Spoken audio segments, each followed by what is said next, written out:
Hello everyone, आज हम पढ़ेंगे इंग्लिश एनसीईआरटी क्लास 6 का chapter 1 who did पैट्रिक्स homework. Patrick never did homework. Too boring, he said. He played hockey and basketball and Nintendo instead.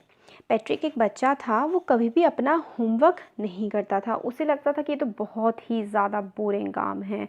इसके बजाय वो hockey खेलता था, बास्केटबॉल खेलता था और एक निंटेंडो एक वीडियो गेम होता है, उसको वो खेलना पसंद करता था। His teachers told him, Patrick do your homework or you won't learn a thing. उसके जो टीचर्स थे वो उससे कहते थे, पैट्रिक तुम्हें अपना होमवर्क करना चाहिए और अगर तुम नहीं करोगे तो तुम कुछ भी नहीं सीख पाओगे। And it's true, sometimes he did feel like an ignoramus, but what could he do? He hated homework. और जो पैट्रिक था, कई बार उसे भी लगता था कि वो होमवर्क नहीं करता है तो उसको मतलब ऐसा लगता है कि मतलब उसे कुछ समझ वमझ नहीं आता है ज़्यादा, मगर क्या कर सकते थे, उसको होमवर्क करना तो बिल्कुल भी पसंद नहीं था। इग्नोरमस का मतलब होता है ऐसा पर्सन जिसको पढ़ाई के बारे में कुछ ज़्यादा नॉलेज ना हो। Then one day he found his cat playing with a little dot and he grabbed it away. एक दिन क्या हुआ, उसने देखा कि जो उसकी बिल्ली थी वो एक छोटी सी गुड़िया के साथ खेल रही थी और उसने पैट्रिक ने उस गुड़िया को छीन लिया और वहाँ से हटा दिया। To his surprise it wasn't at all but a man of tiniest size. मगर उसने जैसे ही देखा तो वो एक डॉल या गुड़िया नहीं थी, वो तो एक बहुत ही छोटा सा आदमी था। जो उसका जो हाइट थी, साइज़ था, वो बहुत ही छोटा था। He had a little wool shirt with old-fashioned breeches and a high tall hat, much like a witch's. और वो जो आदमी था जो बहुत ही छोटा था, उसने बहुत ही पुराने तरह के ब्रीचेस पहने हुए थे। ब्रीचेस होते हैं जैसे कि छोटे छोटे से ट्राउज़र्स, पैंट्स होती हैं छोटी छोटी सी। और उसने एक हैट लगाई हुई थी, जो उसकी जो टोपी थी वो विचेस मतलब जैसे जो चुड़ैलें होती थी ना, जैसे दिखाते हैं मूवीज़ में और कार्टून्स में, ऐसी ट्रायंगुलर सी हैट लगाई होती है विचेस ने, तो इस टाइप की उसने हैट लगाई हुई थी। He yelled, save me, don't give me back to that cat. I will grant you a wish, I promise you that. तो वो जो छोटा सा आदमी होता है वो चिल्ला रहा होता है, बचाओ बचाओ मुझे, इस बिल्ली से बचाओ, अगर तुम मुझे बचाओगे तो मैं तुम्हें एक विश दूंगा, मतलब मैं तुम्हारी एक इच्छा पूरी करूंगा, मैं तुमसे ये वादा करता हूँ। Patrick couldn't believe how lucky he was. There was the answer to all his problems. Patrick को लगा कि वो कितना ज़्यादा लकी है, उसको तो सारी जितनी भी उसकी दिक्कतें थी वो तो उसकी सारी सॉल्व हो जाएंगी इससे। So he said, only if you do all my homework till the end of the semester, that's 35 days. तो फिर वो कहता है कि हाँ ठीक है, मैं तुम्हें बचा लूँगा, मगर तुम्हें मेरा सारा का सारा होमवर्क करना पड़ेगा जब तक मेरे सेमेस्टर नहीं ख़त्म हो जाते। और सेमेस्टर ख़त्म होने में 35 दिन बचे हुए थे। If you do a good enough job I could even get A's. और फिर वो कहता है कि अगर तुमने थोड़ा सा भी अच्छा काम किया तो हो सकता है कि मुझे सारे के सारे ए ही मिल जाए। The little man's face wrinkled like a dishcloth thrown in the hamper. तो जो छोटा सा मैन था उसका जो फेस था, चेहरा रिंकल्ड हो गया। रिंकल मतलब उसमें जैसे आप लोग मुंह नाक सिकोड़ते हो तो आपके चेहरे पे लाइंस पड़ जाती है ना, तो उसको रिंकल बोलते हैं। और डिश क्लॉथ मतलब जैसे कि जो खाना हम लोग खाते हैं और एक अगर कपड़ा अपने आगे को डाल लेते हैं या फिर उससे हम लोग कपड़े मतलब बर्तन धोते हैं तो उसको हम कहते हैं डिश क्लोथ। तो वो एकदम से ऐसा हो गया उसका चेहरा उस छोटे से जो आदमी था कि जैसे कि बिल्कुल सिकुड़ गया, जैसे जो सिकुड़ा वो कपड़ा होता है जिससे बर्तन साफ़ करते हैं, वैसा उसका चेहरा हो गया।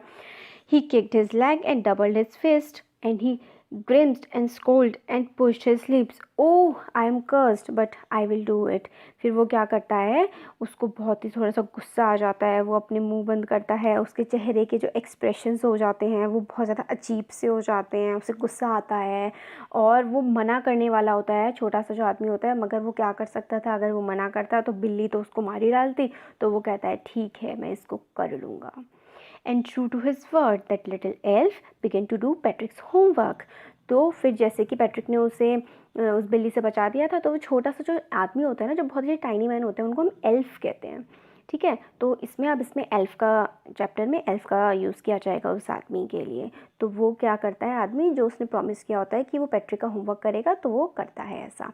Accept there was a glitch the elf didn't always do what to do and he needed help. तो मगर क्या होता है, वो कहता तो है कि हाँ मैं करूँगा, मगर क्या होता है इस चीज़ में एक छोटा सा ग्लिच क्या होता है, मतलब जैसे छोटी सी प्रॉब्लम होती है इसमें। वो क्या होती है कि एल्फ को हमेशा नहीं पता होता था कि उसको होमवर्क में क्या करना है, तो वो कहता था भाई देखो मुझे तो तुम्हारी हेल्प चाहिए। तो फिर वो कहता है and Patrick would have to help in whatever way, और जो उसको एल्फ को हेल्प चाहिए होती है और पैट्रिक को भी उसकी हेल्प करनी पड़ती है, जैसा कि वो कहता है। I don't know this word the elf squeezed while reading पैट्रिक्स homework. तो एल्फ जो होता है वो पैट्रिक का होमवर्क कर रहा होता है, तो वो कहता है पैट्रिक से कि मुझे इस वर्ड का मतलब नहीं समझ में आ रहा है कि क्या है ये, तुम जाके डिक्शनरी लेके आओ। So get me a dictionary. No what's even better, look up the word and sound it out by each letter. फिर वो कहता है मुझे इस लेटर का मतलब नहीं, मतलब ये जो वर्ड है इसका मतलब मुझे समझ में नहीं आ रहा है, तो तुम जाओ डिक्शनरी लेके आओ। फिर कहता है नहीं, डिक्शनरी से बेटर तुम इसका एक एक वर्ड पढ़ो, एक एक लेटर पढ़ो इसका, और मुझे ज़ोर ज़ोर से पढ़ के सुनाओ। When it comes to maths Patrick was out of luck. Where are time tables, the elf shrinked. फिर मगर जब मैथ्स आती है तो वहाँ पर डिक्शनरी भी यूज़ नहीं हो सकती थी, तो जो एल्फ होता है वो कहता है ये टाइम टेबल्स क्या होती हैं भाई। एल्फ को मतलब अजीब सा हो जाता है वो।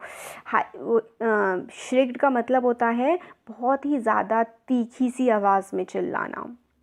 The elves never need that and addition and subtraction and division and fractions, here sit down beside me, you simply must guide me। तो वो कहता है एल्फ कि हमें कभी भी इन सब चीज़ों की ज़रूरत नहीं पड़ी, जैसे कि प्लस करना, माइनस करना, डिवाइड करना, मल्टीप्लाई करना, ये सब क्या होता है, मेरे साथ में बैठो और मुझे बताओ कि मुझे तुम्हारी हेल्प कैसे करनी है। फिर क्या होता है आगे, elves know nothing of human history, to them it's a mystery, so the little elf, already a shouter, just got louder, go to the library, I need books। और उसको मैथ्स भी नहीं आती थी, और जब हिस्ट्री की बात आती है तो जो एल्फ्स होते हैं उनको ह्यूमन हिस्ट्री के बारे में तो कुछ पता ही नहीं होता है, तो जब हिस्ट्री पढ़ने की बात होती है तो जो एल्फ होता है वो और ज़्यादा चिल्लाने लगता है।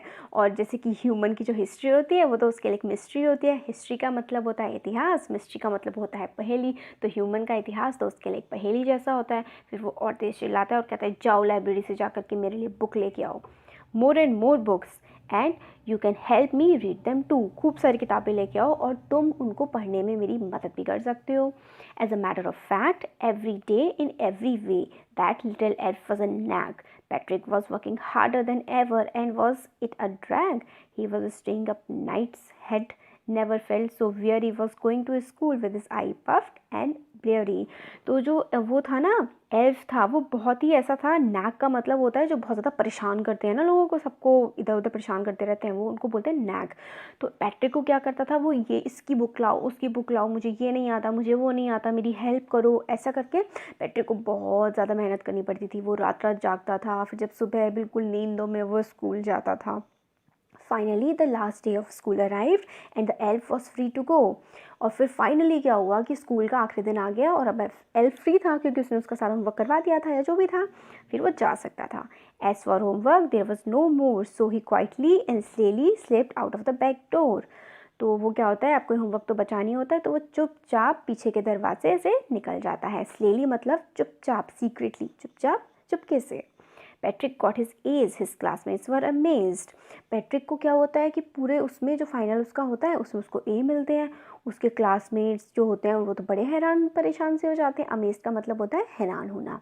His teachers smiled and were full of praise and his parents they wonder what had happened to the Patrick. और जो टीचर्स होते हैं वो स्माइल करते हैं और उसकी बहुत तारीफ़ करते हैं पैट्रिक की, और उसके पेरेंट्स, उनको तो लगता है कि आखिर हो क्या गया पैट्रिक को।